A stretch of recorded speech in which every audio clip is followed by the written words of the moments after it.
नमस्कार, मैं हूं आशीष चित्रांशी और आप देख रहे हैं द न्यूज लॉन्चर। आज एक के बाद एक बुधवार का दिन है। एक के बाद एक अमेरिका और इजराइल दोनों के लिए बुरी खबरें आ रही हैं। और इस बार जो खबर हम लेकर आए हैं ये बहुत ही बुरी है, शॉकिंग है। इजराइल और अमेरिका दोनों के लिए है। अलग अलग खबरें हैं लेकिन दोनों जगह झटके हैं।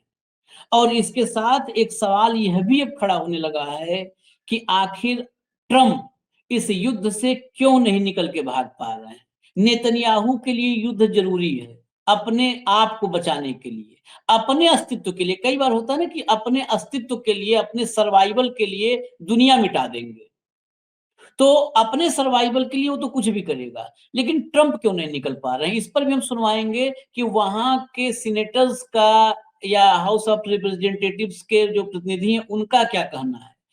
क्या इसके पीछे अमेरिका में पिछले एक सवा साल के भीतर एक करप्ट सिस्टम क्या तैयार जो हुआ है वो जिम्मेदार है। क्या उसी करप्ट सिस्टम की वजह से अमेरिका को बड़े नुकसान हो रहे हैं और अमेरिका के अस्तित्व पर संकट खड़ा हो गया है, क्वेश्चन मार्क है। कई बार हमने कार्यक्रम में कहा है कि ये जो 50 राज्यों वाला यूनाइटेड स्टेट्स ऑफ अमेरिका है, ट्रंप और ट्रंप के कुनबे के घनघोर करप्शन की वजह से ऐसे हालात न पैदा हो जाएं कि ये यूएसएसआर जैसे इसका जो है विघटन हो जाए और अमेरिका के इतिहास में गोरबाचोव के तरीके से डोनाल्ड ट्रंप का नाम लिखा जाए। ये सारे बातें जो हम सारी करते हैं, ऐसा नहीं होता है कि आंख बंद करके कुछ भी मन किया और बोल दिए। वो आजादी हमारे पास है भी नहीं टीवी के एंकरों जैसे, और हम वो चाहते भी नहीं है कि कुछ भी आया कुछ भी। मोदी उल्टा शीर्षासन किए, मास्टर स्ट्रोक, पैर पे खड़े हो गए मास्टर स्ट्रोक, सीढ़ी पे गिर गए मास्टर स्ट्रोक। क्योंकि गिरे इसलिए ताकि पीछे के लोग न गिरे, वो समझ जाएं कि यहां पर गिर सकते हैं। एक बार गिरे थे सीढ़ी फिसल के। हमारे यहाँ उसको ही मास्टर स्ट्रोक बताने वाले लोग हैं कि पीछे के लोग न गिरे इसलिए मोदी जी खुद गिर गए। तो ये हालात क्यों पैदा हुए हैं, ये क्या अब बड़ा जो नुकसान हो रहा है वो क्या है। ये नुकसान सीआईए और मोसाद को हो रहा है। सीआईए और मोसाद के अगर एजेंट्स वो एसेट होते हैं, अगर वो मारे जाने लगे या मरने लगे तो बड़ा खतरा है। एक तरफ साइंटिस्ट मर रहे हैं और गायब हो रहे हैं, दूसरी तरफ एजेंट मर रहे हैं। इसको सामान्य नहीं लिया जा सकता कि नाव पलट गई मर गया एजेंट, कार टकरा गई मर गया एजेंट, ऐसे नहीं लिया जा सकता है। भाव को ले आइए, फिर मैं खबर बताऊं आपको पूरी और भाव के साथ चर्चा में चले। स्वागत है भाव। ये ऑपरेशन रोलिंग लायन जो 28 फरवरी 2026 को शुरू हुआ, ये ऑपरेशन रोलिंग लायन दुनिया को दिखाने के लिए जो नाम रखा है इजराइल ने, ईरान पर हमले का नाम रखा, वो उसकी नींव डालने वाला जो एजेंट था, उस एजेंट का तो नाम नहीं आता है, एजेंट एम है वो। एजेंट एम इसी ने 2023 से ईरान में जो युद्ध हो रहा है इस युद्ध की नींव डाली थी। ईरान में जो टॉप लेवल लीडरशिप का एलिमिनेशन हुआ, जो ईरान में हमास के चीफ को मारा गया, इस सब के पीछे जो सबसे बड़ा खिलाड़ी था, सबसे बड़ा जासूस था, एजेंट एम। वो एजेंट एम मारा गया है। ईरान में तबाही मचाने वाला इजराइल का जासूस मारा गया है। इसके साथ ही अच्छा, ये ऐसा नहीं होता है कि ये मारा गया तो ईरान में मारा जाएगा। वहां क्या कर रहा है, वहां थोड़ा भाला फंसा लेके लड़ने गया है। ये तो एजेंट हैं, गुप्त रूप से खेल करते हैं। ऐसे ही सीआईए के 2 एजेंट वो भी खल्लास हो गए हैं, मुंबईया भाषम के। वो दोनों मैक्सिको में कार एक्सीडेंट में मारे गए हैं, जिसको बताया जा रहा है कि हत्या हुई है। अब इस तरह से सीआईए प्रीमियर एजेंसी है, अमेरिका की जांच एजेंसी, और मोसाद दुनिया में सबसे कुख्यात एजेंसी है। जिस मोसाद के बारे में कहा जाता है वो दुनिया में कहीं टारगेट चिन्हित करके एलिमिनेट कर सकती है। तो अगर ये सीआईए जो अमेरिका की टॉप है और मोसाद जिसे दुनिया टॉप नंबर 1 कुख्यात पर रखा जाता है, ये दोनों के एजेंट, दोनों के जासूस इनसे जुड़ी खबरें आ रही हैं, इनके मारे जाने की, हत्या में, एक्सीडेंट में, नाव पलटने में। तो क्या ट्रंप और नेतन्याहू भी खतरे में? ये सवाल तो पैदा होगा। मैं आपको खबर दिखाता हूं दो हिस्से में, पहले मोसाद पे, फिर सीआईए पे, और फिर अमेरिकी करप्शन पर। पहले लाइए हेडलाइन, लाइए लाइए हेडलाइन। मोसाद का एजेंट एम मारा गया, ईरान के लिए बिछाया 2023 में जाल, इसी से इजराइल पड़ा भारी। मतलब इजराइल आज जो भी कर पाया है ईरान में, जो भी कर पाया, अब तो पिटा है, लेकिन जो भी कर पाया वो सिर्फ और सिर्फ जिस एजेंट के वजह से कर पाया था वो मारा गया है। बहुत बड़ी खबर है ये। चलिए अगला लाइए, अगली हेडलाइन लाइए, चेंज करिए भैया। हाँ, मारा गया मोसाद का रहस्यमयी एजेंट एम, इसी ने बिछाई थी ईरान में तबाही की बिसात। अनसुनी कहानी, इसकी अनसुनी कहानी क्या है सुना देते हैं अभी, जरा भीतर चलिए खबर के, भीतर चलिए खबर के। इजराइल की खुफिया एजेंसी मोसाद से जुड़ा एक बड़ा खुलासा सामने आया है। ईरान में इजरायली सेना को जो बढ़त मिली है उसमें एक मोसाद एजेंट का बड़ा हाथ था।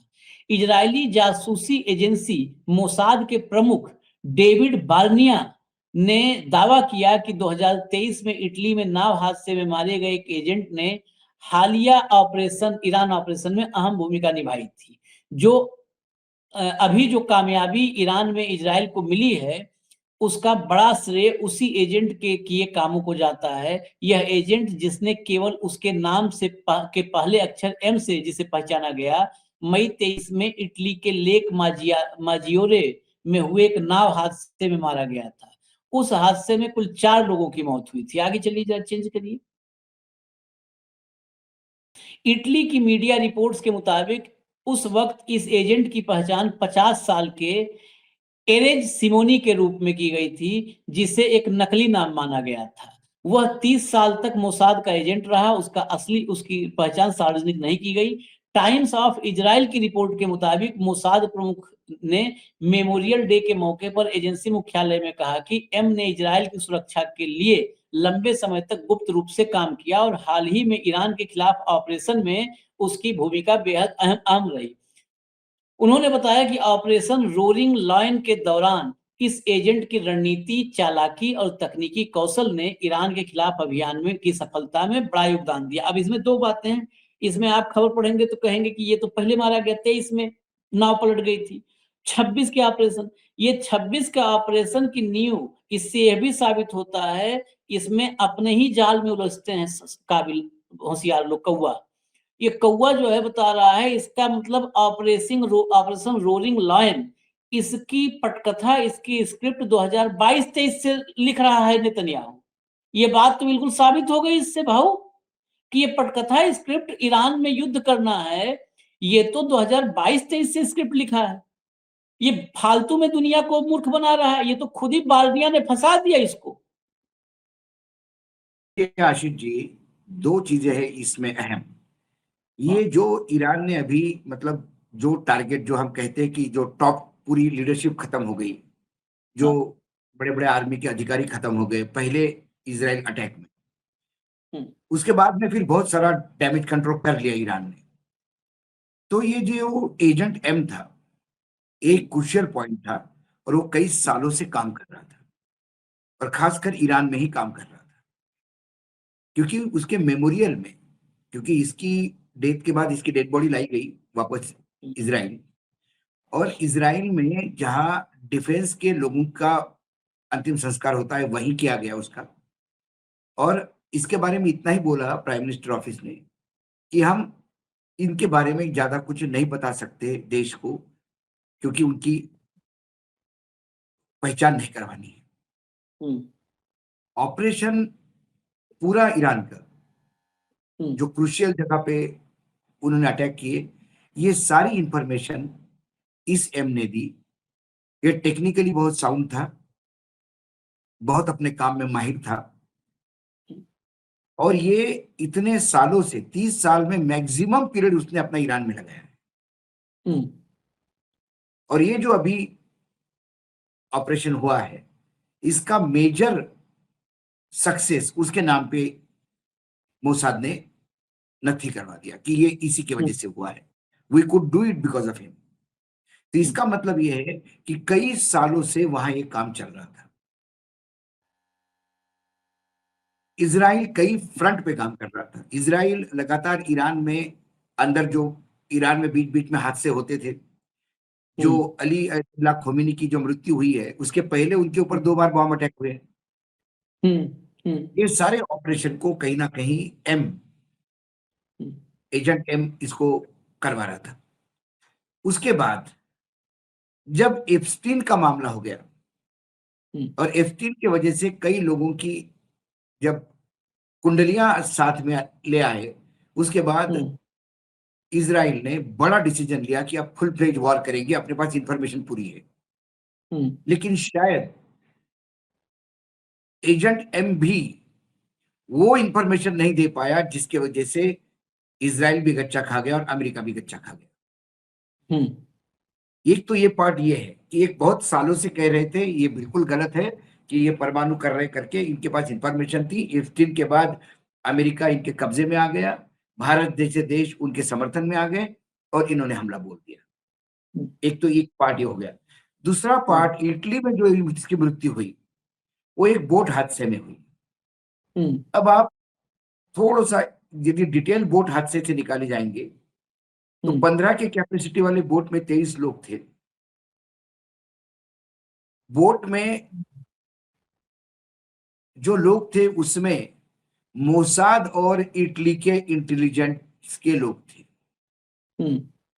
जैसी मोसाद एजेंसी है, हमारे पास रॉ है, वैसी इटली की जो गुप्तचरों की जो एजेंसी थी उसके मैक्सिमम लोग उस बोट में थे। जो मरे उसमें मोसाद का एजेंट एम भी गया और भी 1-2 लोग गए, इटली की इंटेलिजेंस के कुछ लोग गए, कुछ लोग बचाए गए। और उसके बाद में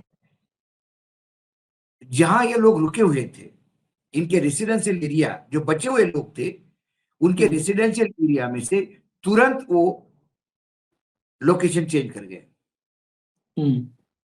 इसका मतलब ये हादसा नहीं था, ये किसी और एजेंसी का ऑपरेशन था जिसमें मोसाद का एम एजेंट निपट गया और बचे हुए लोगों ने अपना लोकेशन बदल दिया क्योंकि उनको ये संदेशा था कि हम अब पूरी तरह से ट्रेस हो गए हैं। ये जो खबर पढ़ने के बाद बिटवीन द लाइंस जो हम समझ पाए वो ये है। इसका मतलब मोसाद जो दुनिया की सबसे बड़ी एजेंसी मानी जाती थी, खुफिया एजेंसी, उसको भी छेद करने वाले कोई लोग थे। अब वो कौन थे, क्योंकि उस हादसे का अभी किसी ने जिम्मेदारी नहीं ली। लेकिन हादसे के बाद जो, उसके हादसे के बाद जो चीजें हुई है वो ये हुई है क्योंकि अब इटालियन एजेंसी को भी पता था कि शायद ये किसी का क्या कराया है, ये समझ में आता है। उसमें एक रशियन लेडी भी थी जो किसी की पत्नी थी। तो क्या रशियन लेडी के वजह से रशिया को लग रहा था कि हमारा कोई नेटवर्क, रशियन जो लेडी थी वो किसी की पत्नी थी, वो क्या डबल एजेंट थी? क्या उसके चक्कर में किसी को मारा गया? इसके कई ग्रे एरियाज है, क्योंकि मारने के बाद भी ये ऑपरेशन बहुत कवर्ड रहा, उसका अंतिम संस्कार भी कवर्ड रहा। मेमोरियल में जो उसके बारे में बोला गया उतना ही वापस आया। उसके बारे में उसकी आइडेंटिटी अभी भी नहीं डिस्क्लोज की है एजेंट एम की। जो नाम उसका उस बोट के उसमें था प्रवासियों में, वो भी नाम नकली नाम था। उसका ओरिजिनल नाम अभी भी डिस्क्लोज नहीं किया गया क्योंकि उन्होंने कहा कि शायद इजराइल के मोसाद को भी लगता है कि उसका ये ऑपरेशन के तहत उसको निपटाया गया है, तो वो उसका आइडेंटिटी देके उसके परिवार और बाकी लोगों को नहीं मुश्किल में डालना चाहता। तो ये ऑपरेशन एक बहुत बड़ा झटका है मोसाद को। एक बात और भी है भाऊ, ये जो भी एजेंट्स होते हैं मोसाद के हों, हमारे यहाँ तो राव वगैरह तो खत्म सी हो गई, इंदिरा गांधी ने जितना बनाया था ताकतवर उसको, लेकिन फिर भी ये जैसी जो भी एजेंट है, केजीपी हो एजेंसी, CIA रहा, इसके एजेंट नाव पलटने में मर जाएंगे, हजम भी नहीं होता है। ऐसा नहीं होता कि नाव पलट गया और वो नहीं, वो तो चैनल पार कर जाए, वो इतने हार्ड ट्रेनिंग से गुजरे दूसरी होते हैं। बात दूसरी बात, वो नाव समुद्र में नहीं डूबी, झील में। एक झील में डूबी। हाँ झील में कोई लहरें तो उठती नहीं, हाँ। फिर क्या? ये वो बहुत तो ग्रे उस एरिया है, इसलिए मैंने कहा। तरफ। उसमें हाँ रशियन लेडी का बाकायदा मेंशन किया जाना, हाँ उसमें इटालियन एजेंसीज के भी बहुत लोग थे। हाँ। जो बचाए गए वो लोगों ने अपना लोकेशन बदल दिया, जगह खाली कर दी जहां रह रहे थे।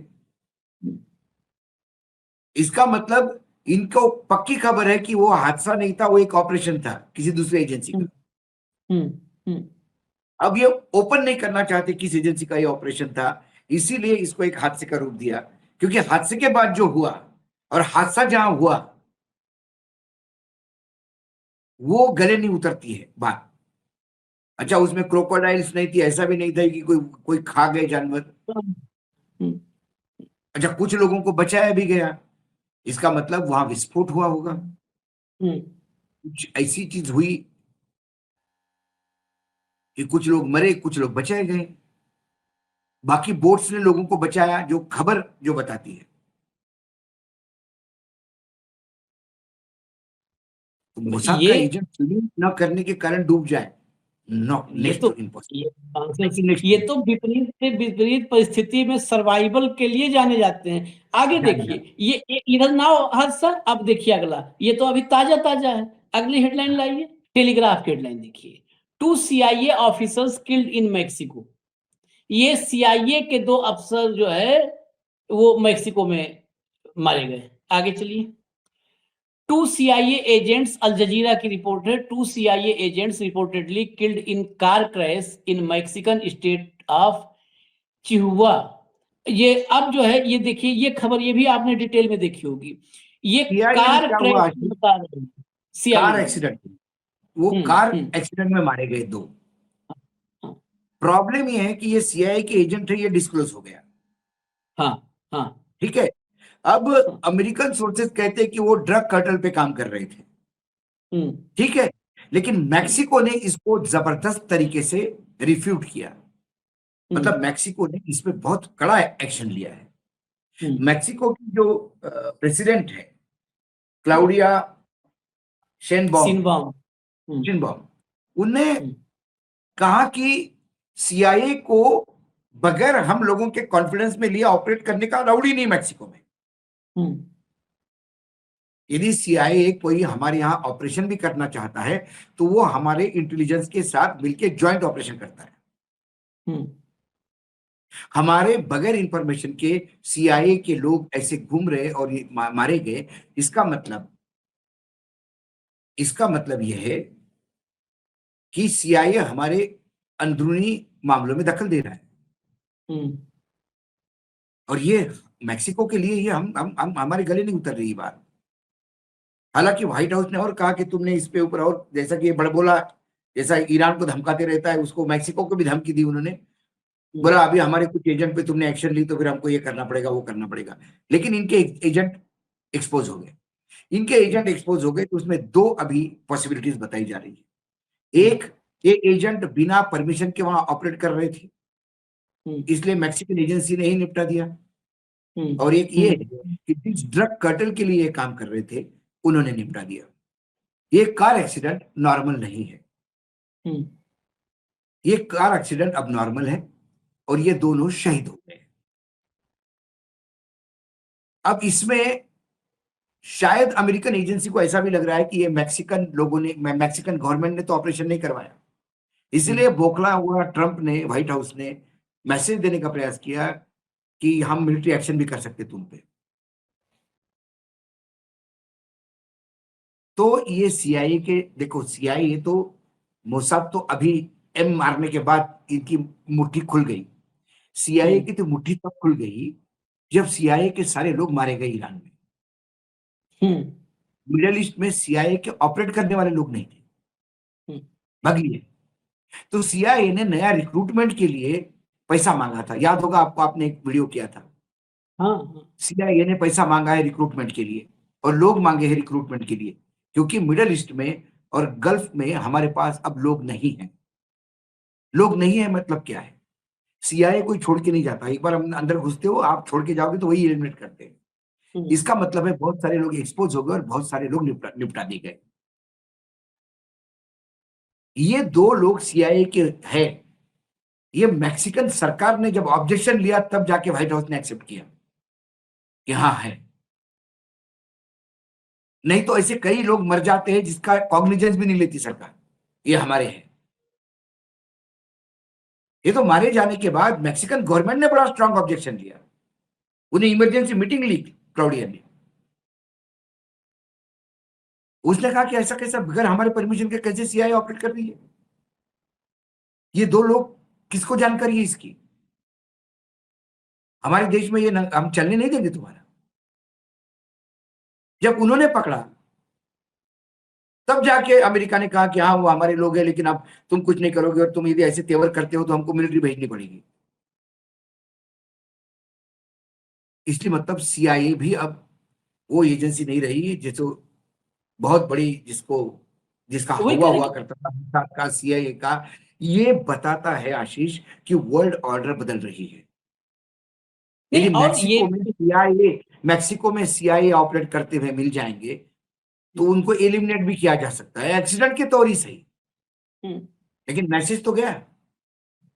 नहीं, और इसमें कई मैसेज छिपे हैं। CIA तमाम देशों में पिंक रेवोल्यूशन के समय से अब तक तमाम देशों में CIA है, यही अंदर अंदर ऑपरेशन चला करके तख्ता पलट करवा देती थी, सरकारें बदल देती थी। अब दुनिया के सामने इस ईरान युद्ध के दौरान दुनिया के सामने अमेरिका की आर्थिक ताकत, अमेरिका की सैन्य ताकत, अमेरिका की राजनैतिक ताकत तो एक्सपोज हो ही चुकी थी। अमेरिका की खुफिया ताकत भी एक्सपोज हो गई कि इन्हें भी कहीं भी दौड़ा के मारा जा सकता है, कहीं खोज के मारा जा सकता है। अब ये छिपे नहीं हैं, अब ये एक्सपोज हो रहे हैं और मारे जा रहे हैं। इसलिए गंभीर है कि आपके आर्थिक ताकत, सैन्य ताकत, राजनीतिक ताकत और खुफिया ताकत अगर चारों दुनिया के सामने एक्सपोज हो गई तो फिर नंगे हो गए, फिर बचा क्या आपके पास? कुछ नहीं। और इसके पीछे बड़ी वजह जो लगती है, मैं 2 आपको बाइटें सुनवाता हूं। बड़ी वजह जो लगती है वो है अमेरिका में ट्रंप के साथ आया हुआ करप्शन का काकस। एक बाइट में एग्जैक्ट सुना रहा हूं, एग्जैक्टली, बिल्कुल सही पकड़ा आपने, सही पकड़ा ये आपने। सुनिए, सुनाइए इनको। Let's talk about naked, open, brazen corruption. The Trump administration is guided and shaped by it, emboldened by what they can get away with, while the American taxpayer watches their own hard-earned paycheck siphoned away by ever-growing gas prices, groceries, rent, and healthcare. All the while, Donald Trump flaunts his White House ballroom and D.C. arch with displays of nauseating corruption for his billionaire buddies in broad daylight. Take Jared Kushner, Donald Trump's son-in-law, a man with no meaningful political, diplomatic, or civil service experience who was handed sweeping authority during the first Trump administration over Middle East policy and sent across the world to represent the United States. At the same time, his family's real estate empire in New York was in trouble after years of mismanagement and actively seeking foreign investment. Ladies and gentlemen, he sure found it. Kushner was shaping U.S. foreign policy while simultaneously building relationships with foreign leaders that would later become financially valuable to him, personally. He was acting as a diplomat for himself at the expense of America's interests abroad and our national security. Kushner communicated directly with wealthy, high-ranking officials like Saudi Crown Prince Mohammed bin Salman, using unsecured and unauthorized channels like WhatsApp, with limited or no transparency and record-keeping regarding these official and ethically dubious conversations. Nothing has changed since the first Trump administration. In fact, it has only gotten worse. They no longer even pretend to hide it. While Kushner and Trump ally and billionaire friend Steve Witkoff meet with Gulf countries about matters pertaining to U.S. national security, they are also directly involved with selling massive billion-dollar deals to friends and family, of the president. It's the largest corruption scandal ever seen in the United States, leading back directly to Donald Trump, members of his family, and top administration officials. Kushner is a private citizen. He is not subject to the rules and regulations of actual public servants, including background checks and requirements for a security clearance, negotiating America's foreign policy and matters of literal war and peace between the United States and Iran, some of the most consequential negotiations of the 21st century. Meanwhile, new reporting from the New York Times shows that Kushner is simultaneously soliciting $5 billion in new investment from the very same foreign governments with a direct stake in these negotiations. It would be too outlandish for a movie script, yet this is the reality in America today. An elite ruling class which makes policy decisions based on how it will affect their personal bottom line and using taxpayer-funded government to get rich at our expense. I mean, Trump is literally suing the IRS, which he controls, for $10 billion. Money straight from the taxpayers into his own pocket. But there is hope. All across the world, people are organizing and uniting against corrupt leaders who view government as a tool to enrich themselves and their friends. In Hungary, after 16 years of democratic backsliding and a state molded into a piggy bank for the elite, a broad coalition defeated Viktor Orban, despite him literally doing everything he could to rig the system in his own favor. Hungary shows us that there is a path forward. Follow the money, take no vote for granted, and make corruption shameful again. When Democrats take back the House in November, I will work to ensure that subpoenas fly out for every taxpayer dollar and cent that Trump and his family have spent during their time in office steering into their own pockets. Kushner will come under oath and testify, and accountability will not stop there. ये किसी channel की anchor नहीं थी, एक एक आंकड़ा बता दिया, जेब में बटुए में क्या क्या है सब बता दिया। ये कांग्रेस वुमन यास्मीन अंसारी हैं, ये वहां की सांसद हैं एरिजोना से। एरिजोना जो है, एरिजोना से ये मेंबर हैं, कांग्रेस वुमन हैं। ये बता रही हैं पूरा खानदान, ये कहां से प्रिंस सलमान से कितना पैसा ले आए, कुशनर दामाद बेटी सब कहां तो ये सब तो बेच देंगे सीआईए एजेंट को ही पैसा लेकर के कि माल दो, हमको पैसा दे दो। मैंने यही कहा कि अब यहाँ अमेरिका के व्हाइट हाउस में एडमिनिस्ट्रेटर थोड़ी बैठा है, वहां तो एक बिजनेसमैन बैठा है, धंधे वाला बैठा है, जो रियल एस्टेट का प्लेयर, जो अपने साथ जिन लोगों ने अपने को चुनाव में पैसा दिया, इन सबका भला करने के लिए बैठा है। और सबसे ज्यादा अपनी बेटी, दामाद और अपने दोस्तों को, जो प्रॉपर्टी रियल एस्टेट का डीलर है, उनके साथ काम करता है। तो इनके सारे जो डिसीजन है, इनकी विदेश नीति, ये ट्रंप परिवार को फायदा पहुंचाने के लिए बेंड की जाती है और उसी हिसाब से की जाती है। और इसके चलते चाहे युद्ध हो ना युद्ध हो, लाखों करोड़ों रुपए कमा रहे हैं। और ये जब पैसा कमा रहे हैं तो इसका पूरा कच्चा चिट्ठा उसने बता दिया ना। आप तो पूरे व्हाइट हाउस को और पूरे अमेरिका के पूरे एडमिनिस्ट्रेशन को पैसा खुद के निजी प्रॉपर्टी करके चला रहे हो। लेकिन अमेरिका के लोग क्या कर रहे हैं? अमेरिका के लोग पेट्रोल के लिए ज्यादा पैसा दे रहे हैं, गैस के लिए ज्यादा पैसा दे रहे हैं, ग्रोसरी के लिए ज्यादा पैसा दे रहे हैं, मेडिकल बिल्स छत छोड़ के निकल ऊपर चले गए। क्योंकि बहुत सारी जो सोशल सिक्योरिटी की जो चीजें थी, ये लगातार वो कर रहे थे, सज्जन बंद कर दिया उसने नए रिफॉर्म्स के तहत। तो ये सारी जो चीजें हैं, चाहे मोसाद का आदमी मारा जाना, चाहे सीआईए के लोग मारे जाने, और लोगों का आंख उठा के अमेरिका की तरफ देखना, ये इस बात का द्योतक है कि धीरे धीरे पकड़ कमजोर हो रही है। अब जो कुछ भी बचा है, अमेरिका की आर्मी, नेवी, एयरफोर्स जो था सब एक्सपोज हो गया ईरान के वॉर में। अमेरिका के पास कितना अपना बारूद है वो एक्सपोज हो गया, अमेरिका का सीआईए एक्सपोज हो गया। अब बचा हुआ डॉलर है। और यदि ईरान का युद्ध में ऐसे ही भाग के वापस आ गए डोनाल्ड ट्रंप, तो ये डॉलर गिर जाएगा और अमेरिका बैंकरप्ट हो जाएगा। क्योंकि अमेरिका के लिए अभी सिर्फ जीने के लिए एक ही चीज है अमेरिका में, वर्ल्ड पूरी वर्ल्ड ओवर अपनी धाक जमाने के लिए वो है डॉलर। मिडिल ईस्ट के देशों ने कह दिया कि हम चीन को, भैया चीन का युआन यूज करेंगे। अब डॉलर, भारत जैसा देश छोड़ के बाकी कोई लोग डॉलर की सुप्रीमेसी लेने को तैयार नहीं है। Iran already non dollar currency में ही काम कर रहा है, Russia already non dollar currency में काम कर रहा है, चाइना नॉन डॉलर करेंसी में काम कर रहा है। और बीच में जब चाइना के पास बहुत ज्यादा डॉलर थे, क्योंकि अमेरिका ने बहुत सारा सामान चाइना से खरीदा, rare material, rare earth material वगैरह बहुत खूब खरीदता है, तो उन्होंने डॉलर लिक्विडेट करके गोल्ड में स्टोरेज कर लिया। तो कुल मिला के अब अमेरिका की स्थिति दिन ब दिन खराब ही हो रही है।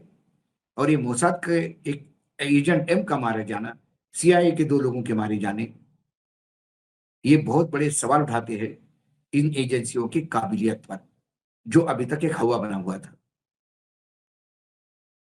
आज इस कार्यक्रम में इतना ही, फिर आते हैं किसी बड़ी खबर के साथ बहुत ही जल्दी आपसे रूबरू होने।